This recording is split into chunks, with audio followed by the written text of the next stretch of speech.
ചർച്ചയിൽ നമുക്ക് ബോധ്യപ്പെട്ട ഒരു കാര്യമാണ്, മുസ്ലിയാരുടെ സമർത്ഥനങ്ങൾക്കൊന്നും ഒരു അസ്റില്ല, പ്രമാണമില്ല.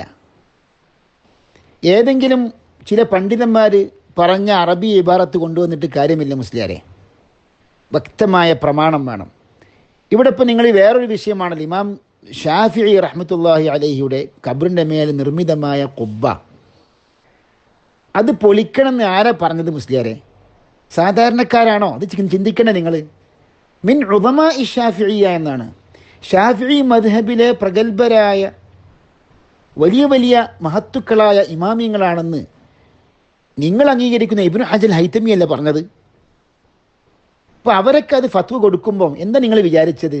അവർക്കത് മുസബ്ബലത്താണോ അല്ലെന്ന് അവർക്ക് എന്താ മനസ്സിലാക്കാനുള്ള വകതിരിവില്ലേ? നിങ്ങൾ പറയുമ്പോൾ ഒരു അസ്ല് വേണ്ട മുസ്ലിയാരെ. മഹത്തുക്കളായ ഇമാമിയങ്ങളെന്ന്. അതേപോലെ ഫതാവയിൽ തന്നെ ഇബ്നു ഹജർ പറയുന്നുണ്ട് വേറെ എടുത്ത്, വകം അൻകറൽ ഉലമാഉ അലാ ബാനി ഖുബ്ബത്തിൽ ഇമാമി ഷാഫിഈ റളിയല്ലാഹു അൻഹു പറഞ്ഞില്ലേ?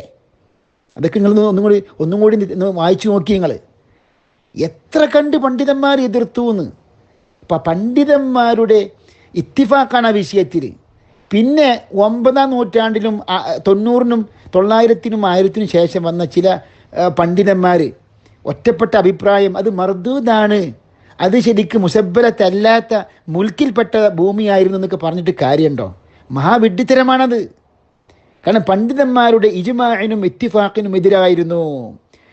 ഇവിടെയാണ് നാം പ്രമാണം ഉദ്ധരിക്കുന്നത്. കണ്ടോ, ഇത് ഇമാം സുയൂത്തിയുടെ, ഷാഫിഈ മദ്ഹബിലെ പണ്ഡിതനായ ഇമാം സുയൂത്തിയുടെ ഹുസ്നുൽ മുഹാദറ ഫി അഖ്ബാരി മിസ്ര വൽ ഖാഹിറ എന്ന കിതാബാണ്. ഇമാം സുയൂത്തി ഇത് രേഖപ്പെടുത്തുകയാണ്. ഇമാം ഇബ്നുൽ ഹാജിനെ ഉദ്ധരിച്ചുകൊണ്ട് പറയാണ്, എൻ്റെ ഈ ഖറാഫ് എന്ന് പറഞ്ഞാൽ, അതായത് അമീറുൽ മുഅ്മിനീൻ ഉമർ ഇബ്നുൽ ഖത്താബ് റളിയല്ലാഹു അൻഹു മുസ്ലിമീങ്ങളെ ഖബറടക്കുവാൻ വേണ്ടി വഖഫ് ചെയ്ത ഭൂമിയാണ് ഖറാഫ. ഈ ഖറാഫയിലാണ് ഇമാം ഷാഫിഈ റഹ്മത്തുള്ളാഹി അലൈഹി ഖബറടക്കപ്പെട്ടത്. അതുകൊണ്ടാണ് മഹത്തുക്കളായ ഇമാമിങ്ങൾ ഖറാഫയിലുള്ള, അതായത് ഇവിടെ വഖഫ് ചെയ്യപ്പെട്ട മഖബറക്ക് വേണ്ടി, ഖബർസ്ഥാനത്തിന് വേണ്ടി വഖഫ് ചെയ്യപ്പെട്ട ഭൂമിയാണ് ഖറാഫ. ഖറാഫയിലുള്ള എല്ലാ കെട്ടിടങ്ങളും, അതായത് ഖബറിൻ്റെ മേൽ നിർമ്മിതമായ എല്ലാ കുബ്ബകളും എടുപ്പുകളും ഒക്കെ പൊളിച്ച് നീക്കണമെന്ന് ആ കാലഘട്ടത്തിലെ ഫുഖഹാക്കൾ, പണ്ഡിതന്മാർ ഇജ്മാ പ്രകാരം രേഖപ്പെടുത്തിയ വിഷയമാണിത്. ഇമാം സുയൂത്തി ഇവിടെ ഉദ്ധരിക്കുകയാണ് ഇബ്നു ഹാജിൻ തൊട്ട്. എന്താണ്? അതായത് അന്നത്തെ ആ കാലഘട്ടത്തിലെ മുസ്ലിമീങ്ങളുടെ ഭരണാധികാരിയായ അൽ മലിക്കു വാഹിർ ബേബർസ്, അദ്ദേഹം തീരുമാനിച്ചൊരു കാര്യമാണ്. ഖറാഫ് എന്ന് പറഞ്ഞാൽ എന്താണ്?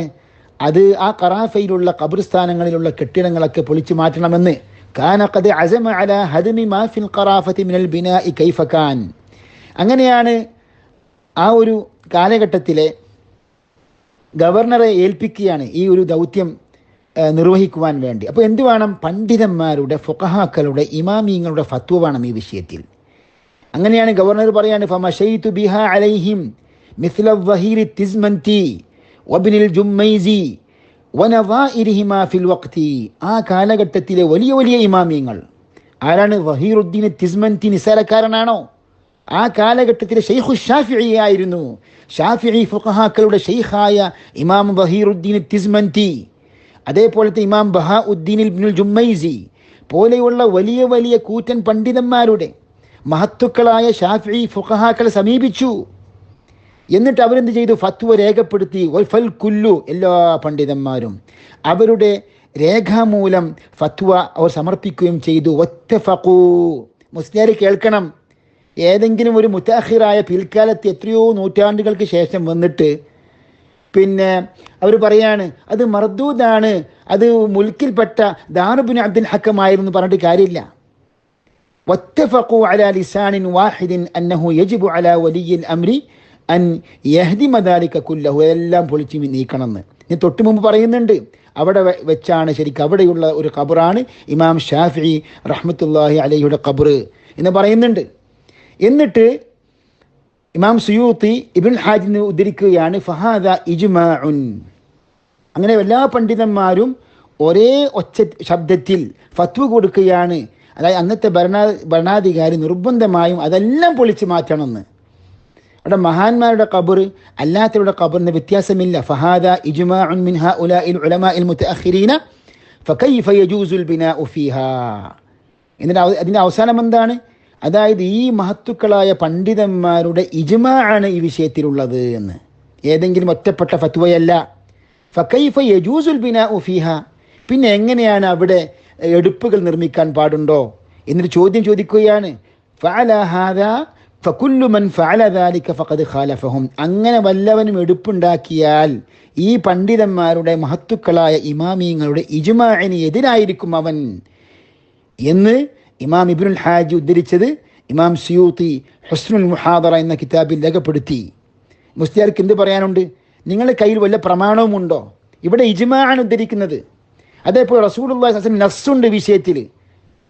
ഖബറിന്റെ മേലെ കെട്ടിപ്പൊക്കാൻ പാടില്ല, എടുപ്പുകൾ നിർമ്മിക്കാൻ പാടില്ല എന്ന് നസ്സുണ്ട്. അപ്പോൾ നിങ്ങൾ ഏതെല്ലാം കാര്യത്തിനാണ് എതിരായി നിൽക്കുന്നത്? നസ്സിനെതിരായി നിൽക്കുന്നു, ഇജ്മാഇനെതിരായി നിൽക്കുന്നു. അതേപോലെ ഉലമാ ഉശ്ശാഫിഇയ്യ, ഷാഫിഈ മദ്ഹബിലെ പ്രഗൽഭരായ ഇമാമിയങ്ങളുടെ ഫത്വയ്ക്ക് എതിരായി നിൽക്കുന്നു. എന്നിട്ട് അവിടെ സാലിഹ്യങ്ങളുടെ ഖബറാണെങ്കിൽ അവർക്ക് കെട്ടിപ്പൊക്കാം എന്ന ഫത്വ, അതാണ് ശരിക്കും മർദൂദ്. അത് ഇജ്മാഇനും നസ്സിനും എതിരാണ് സഹോദര.